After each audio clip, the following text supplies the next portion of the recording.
Ngayong araw, matatanggap na nila ang resulta ng kanilang unang pagsusulit.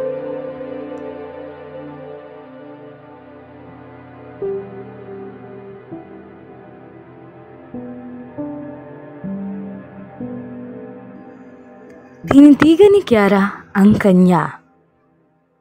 May malaking marka, bagsak, at nagtatawanan ang kanyang mga kaklase at pakiramdam niya ay para sa kanya lahat ng iyon. Sa kanyang kwaderno, sumulat siya. Wala nang kwenta ang lahat.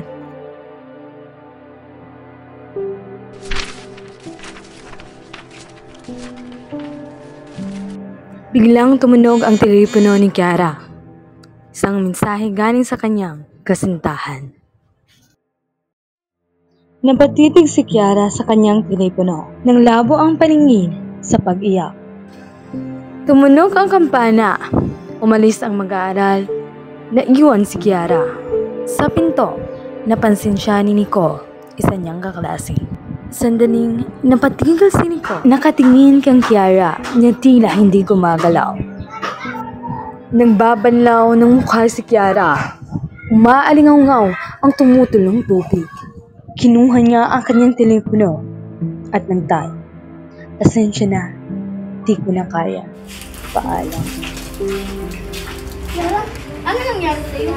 Kita ko sa mukha mo na ang bigat ng dinadala mo. Napagod lang. Walang hindi mo kailangan pagdaanin ang lahat ng mag-isa. Kahit gaano ka bigat, may mga taong gustong sumalo. Nandito ako at nandito rin ang iba na handang makinig at umalala. Huwag mong isara ang mundo mo, Kiara. Hindi ka nag-iisa. Dinala ni Nicole si Kiara sa isang guro.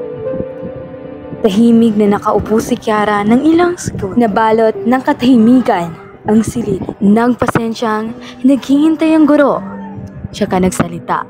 Kung mahirap sabihin, pwede kang magsimula sa isang salita.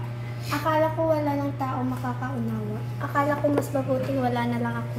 No, nagkakamali ka. Hindi iyan mabuti para sa'yo. Isipin mo, maraming nagmamahal sa'yo. Andito ako, handang makinig sa'yo. Ang mga guro mo na kung saan handang gumabay sa mga plano mo sa buhay. Kaya kumapit ka lang, nakasan mo ang iyong loob. Huwag kang manghinaan. Balang araw, malalampasan ko ito.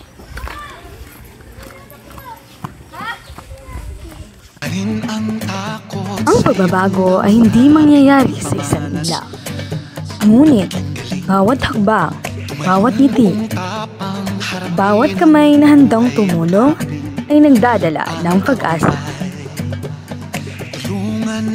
Sa seremonya ng watawat, nakatayo si Kiara.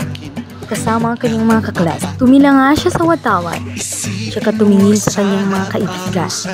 Sa unang pagkakataon, ngumiti. Pinipili ko ang buhay, pinipili ko ang pag-asa. Sa mabuhay sa Graded School, mahalaga ang bawat buhay! Sama-sama natin piliin ang buhay, sama-sama natin piliin ang pag-asa.